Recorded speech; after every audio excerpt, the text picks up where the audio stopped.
నిజంగా. సార్, నటునిగా మీది 5 దశాబ్దాల ప్రతిహత వెళ్ళిపోతాం. ప్రొడ్యూసర్గా కూడా మీరు గొప్ప సక్సెస్సే పొందారు. నేను ఎందుకు తీశానంటే సినిమాలంటే ఒక 10 ఫ్యామిలీలు బతుకుతాయి మన కింద అని చెప్పి ఎలా వచ్చింది ఆలోచన? ముందు ప్రొడ్యూస్ చేయాలని ఎందుకు అనుకున్నాను? నేను పడే కష్టాలు చూశానండి. నేను పడే కష్టాలు చూసి అసలు మనం కూడా ఒక సినిమా తీస్తే ఒక 10 ఫ్యామిలీలు బతుకుతారు కదా. ఓకే, అందుకు ప్రొడ్యూసర్ అయ్యానండి. లేకపోతే ప్రొడ్యూసర్ని అవ్వాలన్నంత అవసరం లేదు. సరే, అప్పుడుకి అవసరం, పిల్లలు పెద్దాళ్ళు అవ్వలేదు, చదువుకుంటున్నారు, డబ్బులు కూడా అవసరం, ఏమైనా వస్తే వస్తాయి. ఓకే, అంతేగాని ఎక్స్పెక్ట్ చేసి మాత్రం తీయలేదు సినిమా. రామారావు గారితో సినిమా తీయాలని అందరూ కోరుకుంటారు కదా, మీకు అది చాలా ఈజీ పని కదా. అవును, అది అలా ఆ యాంగిల్లో ఎప్పుడు అనుకోలేదండి అసలు. సినిమాలు తీద్దాం, ఊరికే డబ్బులు సంపాదించేద్దాం. ఆయన పైగా రామారావు గారు ఎంత మంచాడంటే, ఒక ప్రొడ్యూసర్ దెబ్బతిన్నాడంటే మంచి డిమాండ్ ఉన్న రోజులు ఆయనకి డేట్లు ఇచ్చేవాడు. కిషోర్, ఇదిగో ఈ డేట్లు నువ్వు తీసుకో, ఎవరికన్నా అమ్ముకో అనేవాడు. ఆ కిషోర్ ఏం చేసేవాడు, ఇంకొకరికి అమ్మేవాడు. అలా వచ్చినాయి ఈ కొండవీటి సింహం, ఈ సినిమాలన్నీ అలా వచ్చినాయి. వేరే వాళ్ళ డేట్లు వాళ్ళకి 2 లక్షలకో 3 లక్షలకో ప్రాఫిట్కి వాళ్ళు అమ్మేసుకునేవాళ్ళు ఇంకొకళ్ళకి. ఆ 2 లక్షలు పాత ప్రొడ్యూసర్కి వచ్చాయి. ఎంత ఉదాత్త హృదయం అండి! ఎంత ఉదాత్త హృదయం ఏంటండి! ఎవరైనా కూతురు పెళ్లి చేసుకోవాలంటే వెంటనే డేట్లు ఇచ్చేవాడు. ఆ డేట్లు అమ్ముకుని దాంతో ఆ కూతురు పెళ్లి, ఆ డబ్బులు ఇస్తారో ఇవ్వరో అని ఆ డబ్బులు ఇచ్చేదాకా అతనే వచ్చి షూటింగ్కి తీసుకెళ్ళేవాడు. ఆ ప్రొడ్యూసరు కారులో రావాలి, ఆయన రూల్ పెట్టాడు అనమాట. డబ్బులు వచ్చేసినాయి అన్నాక ఆయన వదిలేసేవాడు. ఆయన దర్శకత్వం వహించే సినిమాల్లో కూడా మీకు ప్రత్యేకంగా పాత్రలు ఉండేవి కదా. అవునండి, చాణక్య చంద్రగుప్త, అన్నిట్లో. చాణక్య చంద్రగుప్త చూసి ఉంటారు, ముగ్గురు మహానుభావుల మధ్య నేను నటించాను. అవును, సత్యనారాయణకి అసిస్టెంటు, రామారావు, శివాజీ గణేష్ను, వీళ్ళందరి మధ్య కిన్నె నాగేశ్వరరావు, వీళ్ళందరి మధ్య చేయటం అంటే మామూలు విషయం కదండి. ఏదో పూర్వజన్మలో చేసుకున్న పుణ్యం వల్ల వచ్చినాయి ఆ వేషాలు. అంటే ఆ క్యారెక్టర్ ఫిట్నెస్లు ఉండేయండి ఏ వేషం వేసినా. ఇప్పుడు రామారావు గారు రావణాసుడు వేస్తే నేను ఇంద్రజిత్తు వేశానంటే మరి ఆ పోటాపోటీ ఉండేది కదా. ఆ పోటాపోటీ ఇవాళ లేదు. ఇంద్రజిత్తు వేయడానికి మనుషులు లేరు ఇవాళ, ఆర్టిస్టులు రావట్లేదు. అంతగా ప్రేమించారు కదా రామారావు గారు మిమ్మల్ని. అది మీకు గర్వంగా ఉంటుందా? ఏమనుకుంటారు మీరు? మీ మనసులో ఫీలింగ్ ఏంటి? ఆ మహానుభావుడు దయ అంత. నేను ఎప్పుడు గర్వపడినండి. సొంత మనిషి, నా మనిషి అని అనుకుంటాం కాబట్టి గర్వం రాదు. గర్వం వచ్చిందంటే నేను నాశనం అయిపోయినట్టే.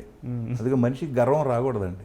ఎంత పెరిగినా సరే నార్మల్గా ఉండాలి. ఇంటర్వ్యూకి ముందు అందరినీ అడుగుతూ వచ్చా, చలపతిరావు గారి విశేషాలు చెప్పండి అంటే ఒక్కొక్కరు ఆయన రామారావు గారి మనిషి, కామన్గా చెప్తున్నాం, ఆయన రామారావు గారి మనిషి. రామారావు గారికి మంత్రిగా, సైన్యాధిపతిగా, బాడీ గార్డుగా, బంటుగా, ఆయనకు సలహాలు ఇచ్చే వ్యక్తిగా, అన్ని 360 డిగ్రీస్లో ఈయన ఉండేవాడు. ఆయనకు సంబంధించి అన్నిట్లో ఏం కావాలన్నా చేశాను. నేను హరికృష్ణ ఉన్నాడు వాళ్ళ అబ్బాయి, హరి అండ్ పార్టీ అనగానే ఇక బయలుదేరి వెళ్ళిపోవాడు. ఏం కావాలన్నా తీసుకొచ్చేవాళ్ళం, ఏం కావాలన్నా చేసేవాళ్ళం. ఆయన ఎప్పుడు కూడా 2 సినిమాలు మిక్స్ చేస్తూ ఉండేవాడు, ఒక సినిమాతో సరిపెట్టేవాడు కాదు. కర్ణ జరుగుతూ ఉండేది, అంత పెద్ద సినిమా, 3 వేషాలు, డైరెక్షను, ప్రొడ్యూసరు, ప్రొడక్షను. ఏం రా గాడిద, ఇవాళ ఉప్మాలో ఏం కరేపాకు తక్కువైంది, ఏం చూస్తున్నారు మీరు అని చెప్పి అక్కడ తిట్టేవాడు వాళ్ళని. ఇన్ని చేస్తా.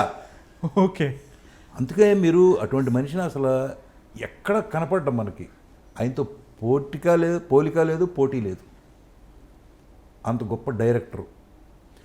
ఉప్మాలో కరేపాకు ఎక్కడ, అక్కడికి వెళ్ళి కర్ణుడును దుర్యోధనుడు ఎక్కడ సంబంధం ఉందండి ఏమన్నా? పొద్దున 5 గంటలకు వచ్చి కిరీటం పెట్టుకుని ఏం టిఫిన్లు బాగున్నాయా, ఏం వడ బాగా వేసాడా లేదా, కాలినట్లేదే అనేవాడు. అంత ఎవరికి ఉంటుంది చెప్పండి? కాదు, ఆయన చాలా పీక్లో ఉండగా ఆయన రాజకీయాల్లోకి వెళ్ళిపోయారు. అదే టైంలో మీకు 70s 80s మీ లైఫ్లో కూడా చాలా పీక్ నటుడు. మీకు మీరు కూడా 2 షిఫ్ట్లు పనిచేసే అంత బిజీలో ఉన్నారు కదా. ఆయన హఠాత్తుగా రాజకీయాల్లోకి వెళ్ళిపోయినప్పుడు ఆయన మిస్ అయిపోయామని మీకు అనిపించిందా? బాగా అండి. మిస్ అవడం ఏముంటుంది, మన చండశాసనుడు జరిగేటప్పుడు మద్రాసులో ఉంటారు, ఆయన హైదరాబాద్ వచ్చేసారు. అప్పుడు రాలేదండి, ఇంకా హైదరాబాద్లో ఉన్నాడు. మేము హైదరాబాద్లో యాక్ట్ చేస్తా వెళ్ళిపోతూ ఉండేవాళ్ళం, మద్రాసులోనే ఉన్నాం. చండశాసనుడు జరుగుతుందండి, అప్పుడే పార్టీ పెట్టారు. పెడితే నేను ఆ పొలంలో కూర్చున్నాం ఇద్దరం. అన్నయ్య మరి మీరేంటి రాజకీయాల్లోకి వెళ్ళిపోతున్నారు కదా, మేము కూడా వచ్చేసేమా ఇక వేషాలు మానేసి అని అంటే, వద్దు, నేను ఇంత లోతు బురదలో దిగిపోయి ఉన్నా. ఈ రాజకీయాలంటే దరిద్రం, నీచం. మన వాళ్ళందరికీ చెప్పు, చక్కటి వేషాలు రాయించుకుని మంచి మంచి సినిమాలు తీయమను. సినిమాలు మాత్రం మానొద్దు. సినిమాలు జాతికి ఉపయోగపడతాయి, సొసైటీకి ఉపయోగపడతాయి, మనం చెప్పే నీతులు వాళ్ళు ఫాలో అవుతారు. ఉమ్, నేను ఈ దరిద్రం పాలిటిక్స్లో ఇరుక్కుపోయా, దీనిలో నుంచి నేను బయటికి రాలేను అని చెప్పాడు.